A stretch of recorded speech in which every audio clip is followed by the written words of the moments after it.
Si Yahweh, ang Diyos na may gawa ng langit at ng lupa. Ako'y naparito sa mundong ito upang hindi mabigay ng kapighatian sa lahat ng mga tao. Kundi ako'y naparito upang kayong lahat ay biyayaan ko ng kasiyahan sa inyong mga buhay. Kaya huwag kayong matakot kung mabakala man lang sa inyong mga pangangailangan sa inyong mga buhay, sapagkat akong si Yahweh ang magpupuno ng lahat ng kailangan ninyong lahat. Tandaan ninyo, aking mga anak, ang nananalig sa akin ay hindi na mapuputol magpakailanman. Ang nagtitiwala sa akin ay hindi na mauuhaw magpakailanman. Sapagkat akong si Yahweh, ang Diyos na kailangan ninyong lahat.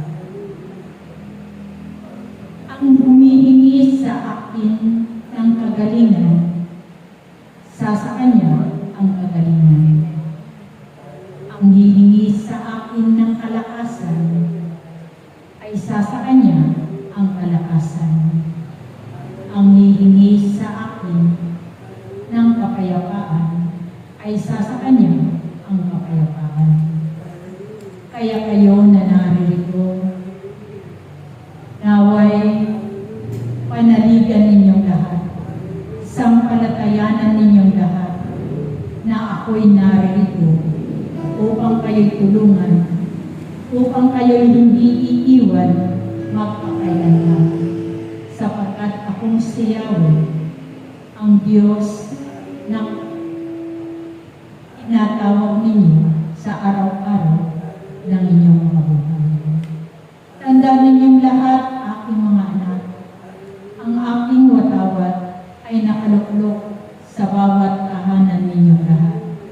Kaya nawa, sa inyong pangangailangan, sa inyong paghihirap, sa inyong mga buhay, tawagin ninyo ang aking pangalan at ako'y darating sa inyong mga buhay.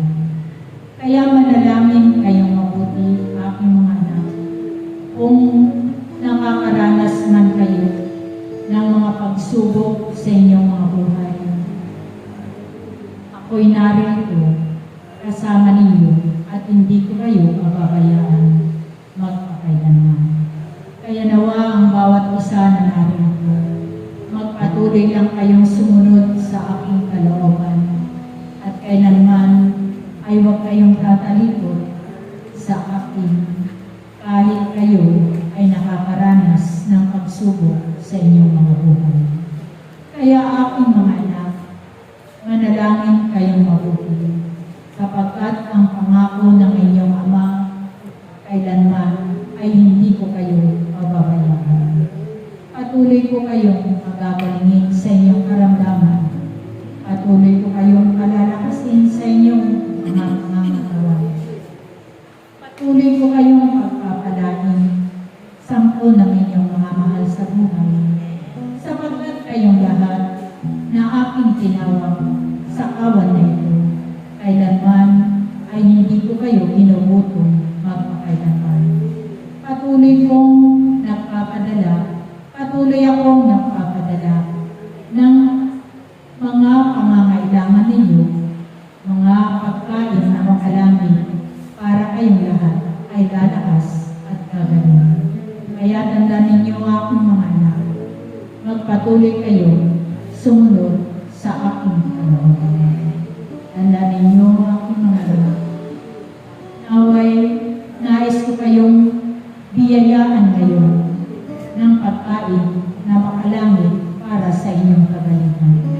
Kaya ilahat ninyo ang inyong mga kamay at ipagkakaloob ko ang pagkain na kailangan ninyong lahat, sapagkat nangangailangan ng inyong mga pangangatawan ng makalangit na pagkain para kayong lahat ay lalakas, kayong lahat ay gagaling sa inyong mga karamdaman. Kanin ninyo ito at tunay na kayo'y gagaling sa inyong mga karamdaman. Salamat sa inyong lahat na narito. Naway ang mga mensahe na inilalahad ko sa inyong lahat, naway ito ay panaligan ninyo, sapagkat ako'y Diyos na tapat ang pangako sa bawat isa sa inyong lahat. Itungo ninyo ang inyong mga ulo at kayo ay aking babasbasan sa ngalan ng Ama, ng Anak at ng Espiritu Santo. Salamat sa inyong lahat.